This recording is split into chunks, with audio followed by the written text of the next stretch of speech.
Last time, Father Benedict Scholl told us about the summer of 1518 in Strasbourg. The summer that began with one woman dancing alone on a cobblestone street, Frau Troffea, a weaver's wife, 34 years old, devout, quiet, ordinary in every way. She walked out of her front door on the morning of July 14th and began to dance. Alone, without music, without joy, without being able to stop. Her eyes told the story of a woman trapped inside her own body, screaming where no one could hear her, her feet bleeding through her shoes, her husband Conrad weeping on his knees in the street beside her. The city physician said it was hot blood, said the cure was more dancing, more music, more space. The city councilors agreed. They built a stage, hired musicians, opened the guild halls, and the plague spread. Within a week, there were 30 dancers in the streets of Strasbourg. Within a month, there were 400, dancing day and night, some weeping, some blank and empty behind the eyes, some dancing themselves to their own deaths. The first man to die was Wilhelm Strasser, a blacksmith. He collapsed in the public square on the 9th day of his dancing. The musicians kept playing. The other dancers stepped around his body, and Father Benedict Scholl knelt beside him and gave him last rites while the dancing continued around them. That was the end of episode 1. This is episode 2. This is where things got worse. I need to tell you about the children. I have put off writing this part of my journal for many years. Even now, looking back across decades, the memory of what I witnessed in August of 1518 is the hardest thing I have ever been asked to record. The dancing plague began with adults. Frau Troffea, Margarethe Klopfer, the cloth merchants' apprentices, the weavers' guild members, the women who sold bread in the market square. Adults, working people, men and women who had lived ordinary lives and found themselves suddenly stolen from those lives by something none of us could name or fight or cure. But in the 3rd week of August, the children began to dance. The first child was a boy named Peter. He was 9 years old, the son of a tanner who lived near the eastern wall of the city. A small boy, thin, dark-haired. I had seen him many times running through the streets with other children the way boys do in summer. On the morning of August 19th, his mother came running to my church. She was screaming. She could barely speak. When I finally understood what she was telling me, I ran with her to her house. Peter was in the courtyard, dancing, his small face blank, his small feet moving with that same terrible mechanical rhythm I had seen on Frau Troffea's face 6 weeks earlier. I crouched down in front of him. I took his face in my hands. I looked into his eyes. He looked back at me. He was still there, still present, still aware of everything that was happening to him. By the end of August, there were 11 children among the dancers of Strasbourg, 11 children dancing in the streets alongside 400 adults, their small bodies moving with the same driven mechanical rhythm, their faces either blank or desperate depending on how long they had been dancing and how much of themselves remained behind their eyes. The city was fracturing. People who had relatives among the dancers were exhausted, destroyed. They could not sleep because the sounds of dancing and music continued through the night. They could not eat properly because they spent their days in the streets trying to press water and food on their loved ones who could not or would not stop moving long enough to take it. They could not work because their minds were consumed entirely by the horror of what was happening to their families. And people who did not have relatives among the dancers were beginning to leave the city. I watched families loading their belongings onto carts in the early mornings and leaving through the city gates. Merchants, craftsmen, people who had lived in Strasbourg for generations, leaving because they were afraid that if they stayed they too would begin to dance. I could not blame them. I thought about leaving myself. I will admit that. I thought about it in the darkest hours of the night when the sound of music and the sound of dancing feet came through the walls of my church. I thought about walking to the city gates and simply going, finding a monastery somewhere in the mountains, somewhere quiet, somewhere this terrible sound could not reach me, but I could not leave. The people who remained needed someone. They needed someone to listen, someone to pray with them, someone to sit beside them in the streets while their wives and husbands and children danced themselves toward death. So I stayed, and I watched, and I wrote everything down.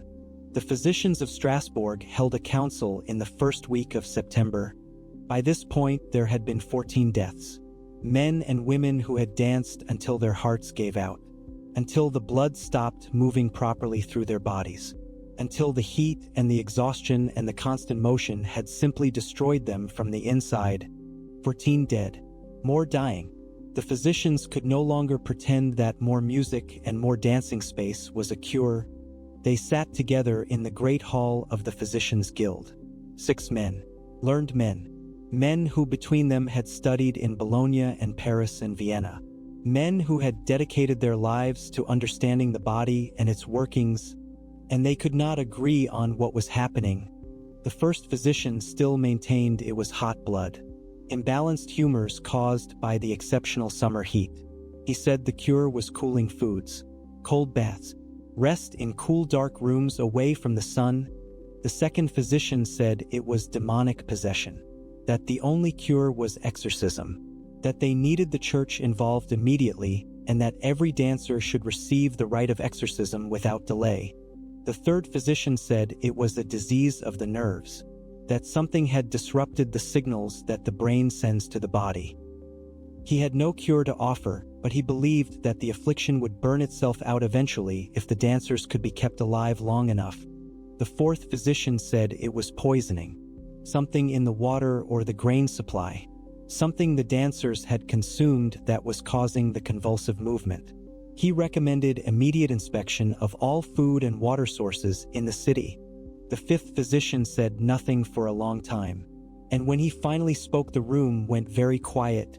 He said, "I think we should consider the possibility that this is none of these things. I think we should consider the possibility that this is something entirely new, something we have never encountered before, something that does not fit into any category we have been trained to recognize, and that our greatest danger right now is not the dancing itself. Our greatest danger is our insistence on forcing this thing into a category we already understand, because in doing so we will prescribe the wrong treatment, and more people will die." The room was silent for a long moment. Then the first physician said, "If it is something entirely new, then we have no treatment to offer at all." The fifth physician looked at him. "Yes," he said, "that is exactly what I am telling you."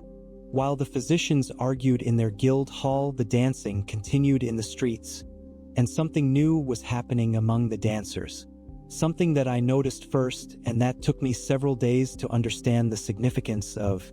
The dancers were beginning to move together, not in any organized way, not deliberately, not as if they were choosing to coordinate their movements, but gradually, over days. The hundreds of individual dancers who had each been moving in their own private rhythm began to synchronize, slowly, almost imperceptibly at first. But by early September it was unmistakable.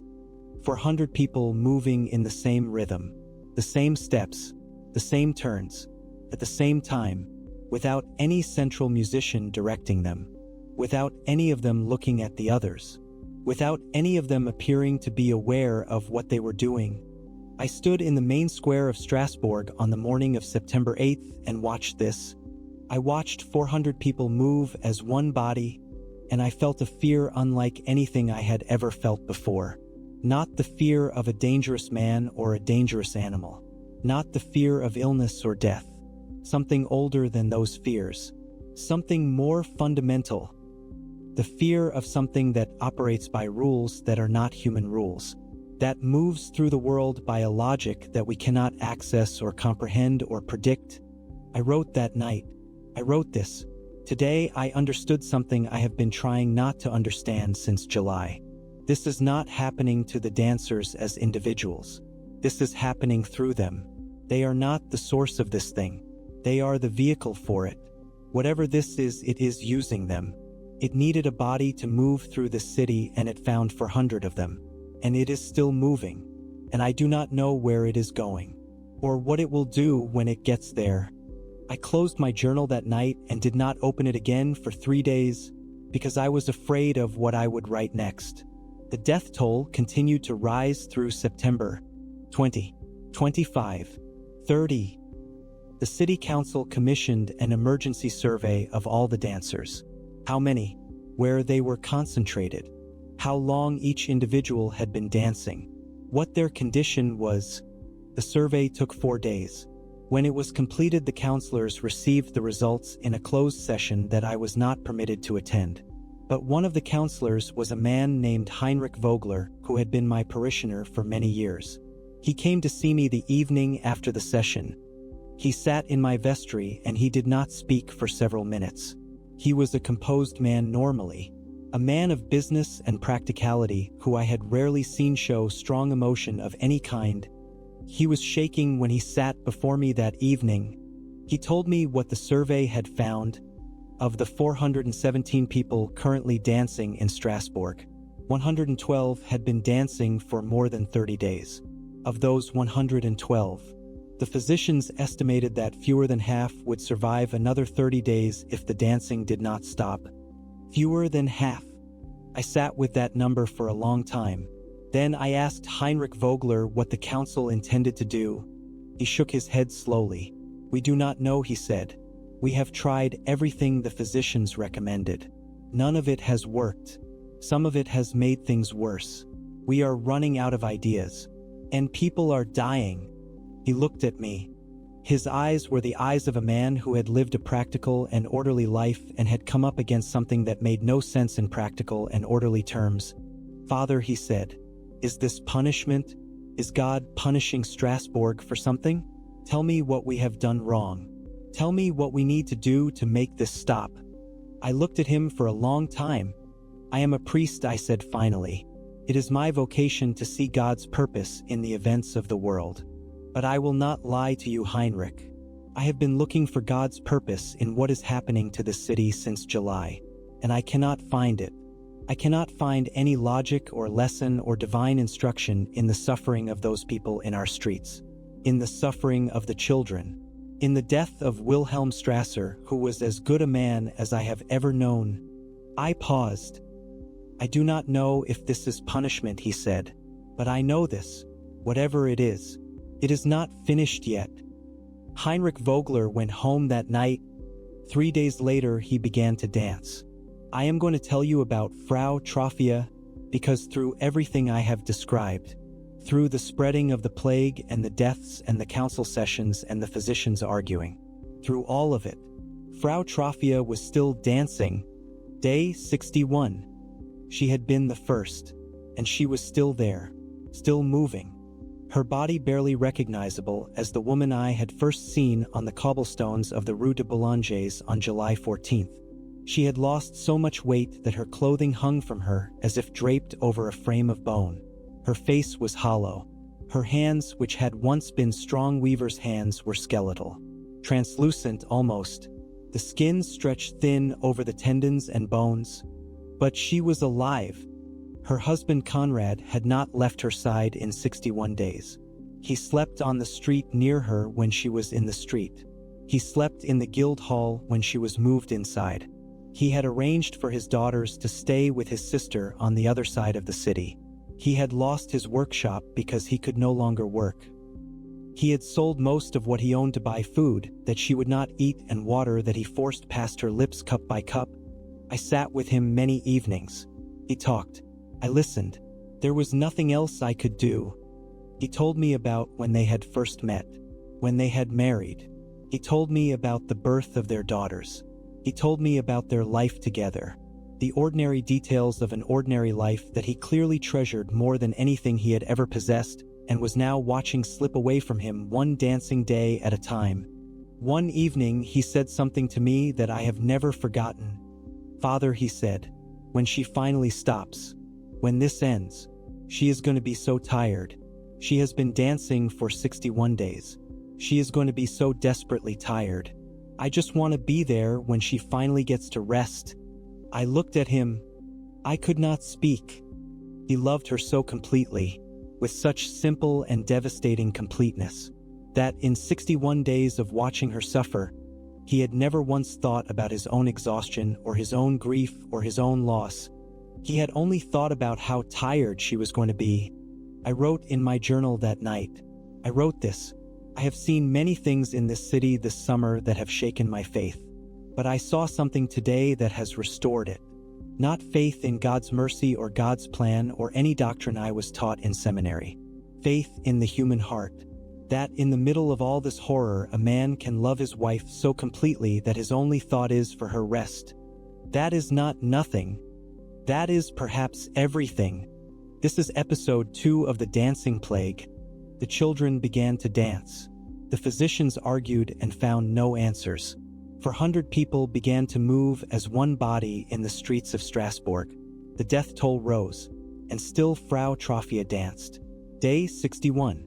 Her husband Conrad still beside her. What the city of Strasbourg finally decided to do. What happened to the dancers in October of 1518? And what happened to Frau Troffea? That is a story for episode 3. Subscribe to Grey Archive Tales. And come back. We will be waiting.